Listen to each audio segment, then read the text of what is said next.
नमस्कार दोस्तों, आपका इस चैनल पे बहुत बहुत स्वागत है। दोस्तों, आज के दिन भर की खबरों को हम इस वीडियो में एक सिरे से देखते चलेंगे, तो चलिए शुरू करते हैं। आइए सबसे पहली खबर की बात करते हैं।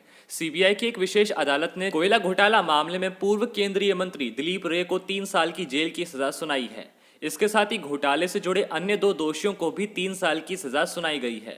साथ ही तीनों पर 10 लाख रुपए का जुर्माना लगाया गया है। दिलीप रे अटल बिहारी वाजपेयी सरकार में कोयला राज्य मंत्री थे। हालांकि सीबीआई कोर्ट ने दिलीप रे समेत तीनों दोषियों को 1-1 लाख रुपए के बॉन्ड पर जमानत दे दी। इसके साथ ही फैसले के खिलाफ हाईकोर्ट में अपील के लिए 25 नवंबर तक की मोहलत दी गई है। गौरतलब है कि बीते दिनों ही विशेष अदालत ने कोयला घोटाले से जुड़े एक मामले में दिलीप रे को दोषी करार दिया था।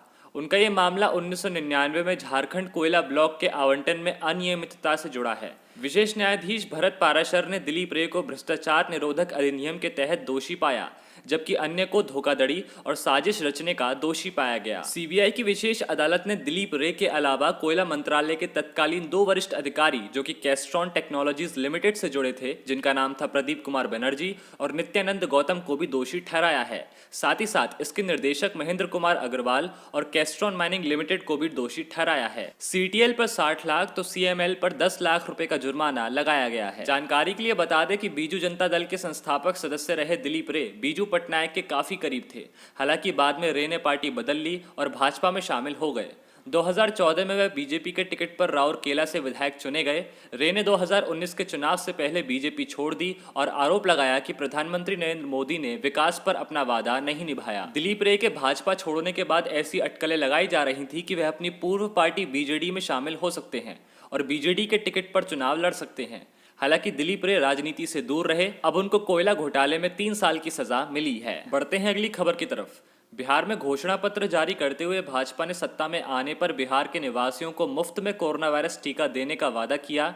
इसको लेकर विपक्ष उस पर हमलावर हुए। इसके बाद 5 राज्यों ने भी मुफ्त कोविड-19 के टीके का ऐलान किया है। अब मोदी सरकार में केंद्रीय मंत्री प्रताप सारंगी ने रविवार को दावा किया कि देश के सभी लोगों को मुफ्त में कोरोना वैक्सीन दी जाएगी। सारंगी ने कहा कि देश के सभी नागरिकों को कोविड-19 का टीका निःशुल्क उपलब्ध कराया जाएगा। भाजपा द्वारा बिहार के लोगों को कोविड-19 का टीका निःशुल्क उपलब्ध कराने की घोषणा के बाद विपक्षी दलों ने उन पर महामारी को राजनीतिक लाभ के लिए इस्तेमाल करने का आरोप लगाया था। बिहार में बुधवार को पहले चरण के लिए मतदान होगा। बालासोर में 3 नवंबर को होने जा रहे उपचुनाव के लिए एक सभा को संबोधित करने के बाद सारंगी ने संवाददाताओं से कहा कि प्रधानमंत्री नरेंद्र मोदी ने घोषणा की है कि सभी लोगों को कोविड-19 का टीका निःशुल्क उपलब्ध कराया जाएगा। प्रत्येक व्यक्ति के टीकाकरण पर करीब 500 रुपए खर्च होंगे। ओडिशा के खाद्य आपूर्ति और उपभोक्ता कल्याण मंत्री आरपी स्वैन के सवाल के जवाब में सारंगी ने यह दावा किया है।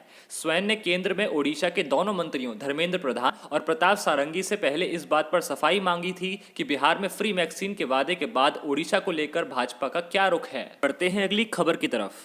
पाकिस्तान के पूर्व प्रधानमंत्री नवाज शरीफ ने कारगिल युद्ध से जुड़े कई खुलासे किए हैं। पीएमएलएन के मुखिया नवाज शरीफ ने कहा कि 1999 के कारगिल युद्ध को पाकिस्तान सेना ने नहीं बल्कि सेना के कुछ जनरलों ने शुरू किया था। इससे पाकिस्तान की बेइज्जती हुई थी। नवाज शरीफ ने पाकिस्तान के संयुक्त विपक्ष पाकिस्तान डेमोक्रेटिक मूवमेंट की तीसरी रैली को लंदन से संबोधित करते हुए कहा कि इस युद्ध में सेना को बिना रसद और हथियार के लड़ने के लिए भेज दिया गया था। उन्होंने कहा कि जब इस बात की जानकारी उन्हें मिली तो उन्हें बेहद दुख हुआ। नवाज शरीफ ने लंदन से वीडियो लिंक के जरिए क्वेटा में पाकिस्तानी डेमोक्रेटिक मूवमेंट की रैली को संबोधित करते हुए कहा, करगिल युद्ध की शुरुआत जिसमें हमारे कई सैनिक मारे गए और जिसमें पूरी दुनिया के सामने पाकिस्तान की बेइज्जती हुई, उसे पाकिस्तान की सेना ने नहीं बल्कि सेना के कुछ जनरलों ने की थी। इन लोगों ने देश और सेना को ऐसी जगह पर युद्ध के लिए झोंक दिया था जहां से कुछ हासिल नहीं किया जा सकता था। जब मुझे जानकारी मिली कि हमारे सैनिक को बिना भोजन बिना हथियार के चोटियों पर भेज दिया गया है तो मुझे बहुत अफसोस हुआ। वह युद्ध में मारे गए, लेकिन इससे मुल्क को क्या हासिल हुआ। नवाज शरीफ ने कहा कि करगिल युद्ध के पीछे ये वही जनरल थे जिन्होंने 12 अक्टूबर 1999 को देश में तख्ता पलट किया और मार्शल लॉ लागू कर दिया ताकि वे अपनी गलतियां छिपा सकें और सजा से बच सकें। नवाज ने परवेज मुशर्रफ को घसीटते हुए कहा, परवेज मुशर्रफ और उसके लोगों ने निजी हित के लिए आर्मी का इस्तेमाल किया और आर्मी की प्रतिष्ठा खत्म कर दी। बता दें कि पाकिस्तान की इमरान सरकार के खिलाफ पाकिस्तान की विपक्षी पार्टियां संयुक्त रूप से रैलियां कर रही है। इसके लिए उन्होंने पाकिस्तान डेमोक्रेटिक मूवमेंट नाम का संयुक्त गठबंधन बनाया है। नवाज शरीफ ने इस रैली में अपने दामाद सफदर की गिरफ्तारी का भी जिक्र किया है। पूर्व पाकिस्तानी पीएम ने कहा कि पुलिस अधिकारियों ने कमरे में घुसकर उनकी बेटी मरियम नवाज शरीफ और उनके पति की निजता को तार तार कर दिया। नवाज शरीफ ने कहा, किसके आदेश पर ऐसा किया, किसके आदेश पर दरवाजे तोड़े गए? अगर प्रांत के मुख्यमंत्री को इस बारे में नहीं पता तो फिर इसके पीछे कौन है? 29 दिनों से चल रही अर्मेनिया और अजरबैजान की जंग खत्म हो गई है। दोनों देशों ने 26 अक्टूबर को आधी रात से युद्ध विराम लागू करने पर सहमति जताई। अमेरिका की पहल पर अर्मेनिया और अजरबैजान के बीच संघर्ष विराम हुआ है। इसका ऐलान खुद अमेरिकी राष्ट्रपति डोनाल्ड ट्रंप और विदेशी मंत्री माइक पोम्पियो ने किया।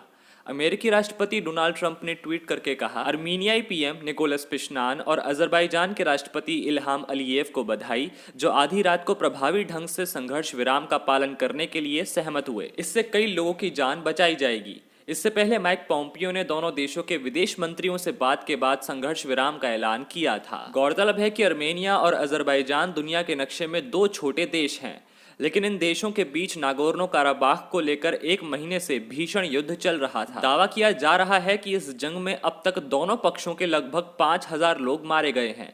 इस वजह से सबकी नजरें इन दोनों देश पर टिकी हैं। इससे पहले अर्मेनिया और अजरबैजान ने एक दूसरे पर शांतिपूर्ण समाधान में अड़ंगा डालने का आरोप लगाया था। अर्मेनिया ने अजेरी सैनिक पर नागरिक इलाकों पर बमबारी करने का आरोप लगाया। वहीं अजरबैजान ने आरोप से इनकार किया और कहा कि वह संघर्ष विराम लागू करने के लिए राजी है, लेकिन पहले अर्मेनियाई सैनिक को युद्ध स्थल छोड़कर जाना होगा। वहीं नागोर्नो काराबाख के स्थायी अधिकारियों ने अजेरी सैनिक पर आस्केरन और मोर्टूनी के इलाके में बस्तियों पर आर्टिलरी फायरिंग करने का आरोप लगाया है। वहीं अजरबैजान ने आरोप लगाया है कि उसकी पोजीशंस पर छोटे हथियारों, मोर्टरों, टैंकों और हैट्जर से हमला किया गया है। इस जंग में 2 बार रूस की मध्यस्थता से संघर्ष विराम की कोशिशें की जा चुकी हैं, लेकिन दोनों ही बार संघर्ष विराम टिक नहीं पाया और फिर से लड़ाई छिड़ गई। अब देखना होगा कि अमेरिका की ओर से किए गए संघर्ष विराम की मियाद कितने दिन होती है। क्या अर्मेनिया और अजरबैजान शांति के रास्ते पर लौटेंगे या कुछ दिन बाद फिर दोनों देश आमने सामने होंगे? तो दोस्तों, ऐसी खबरों को जानने के लिए आप इस चैनल को सब्सक्राइब कर सकते हैं, साथ ही साथ बेल आइकन को प्रेस कर सकते हैं ताकि अगली खबर की नोटिफिकेशन सबसे पहले आपके फोन पर आ जाए।